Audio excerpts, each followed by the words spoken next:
Don in London, hello, September 29th. My video is all about recovery from addiction to either substance or behaviour. My addictive substance, alcohol, my behaviour, equally addictive. People, places, things, work, relationships. So if it wasn't drink, my addictions came out in other ways. Always trying to cover up fear, put on a brave face, and look right, even though I didn't feel right. And drink helped me overcome that to the point where I not only found oblivion, a word which doesn't exist, I was obliviated by drink. And these days, sober one day at a time, with the help and support in recovery from a fellowship, Alcoholics Anonymous. I don't speak for AA, never can, never will. It's full of unique, authentic people who speak for themselves where they will about their experience, strength and hope. And here I share a daily reflection from this book, which is from AA, Alcoholics Anonymous, all about recovery, one day at a time. So each is a one-page reflection for each day. And for September 29th, it talks about exactly alike.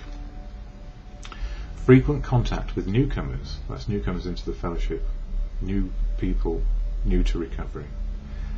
And with each other is the bright spot of our lives. So in other words, when we see new people coming in, it is a bright spot in our lives because we've trodden that road and that path.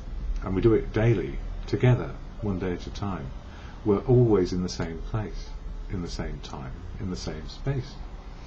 So no one is better at recovery than another person. We have one day, a daily reprieve.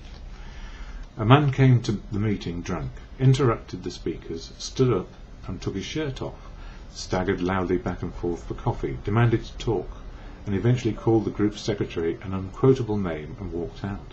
Well, who hasn't done that? I was glad he was there. Once again, I saw what I had been like, but I also saw what I still am, and I still could be.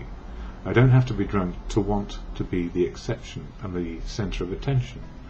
I have often felt abused and responded abusively when I was simply being treated as a garden variety human being.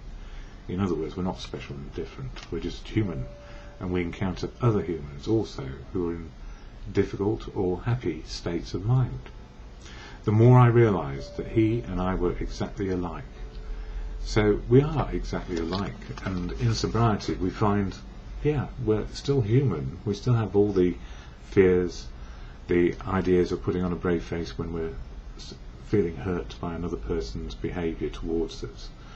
And what we need to do is just keep our side of the street clean to understand what we may do, what is the right thing to do, what is the right choice based on reality, not a history of resentment and anger that has built up over the years. So if we are doing the 12 steps, we are in recovery, letting go anger and resentments of the past, so we may live life. Even if we encounter difficult situations and people, we do not need to be difficult as well.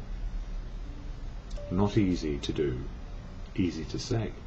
So when it is difficult, because life is difficult, the serenity prayer always helps me. It's a meditation to God or good conscience, as we choose to understand. So to God or good conscience, grant me the serenity when meeting difficult people, to accept the things I cannot do, courage to change the thing, start that bit again. God, grant me the serenity to accept the things I cannot do around difficult situations, some things I cannot do, courage to change the things I can, make the best choice based on what's happening, and the wisdom to know the difference is something I'm learning in the moment and always just for today.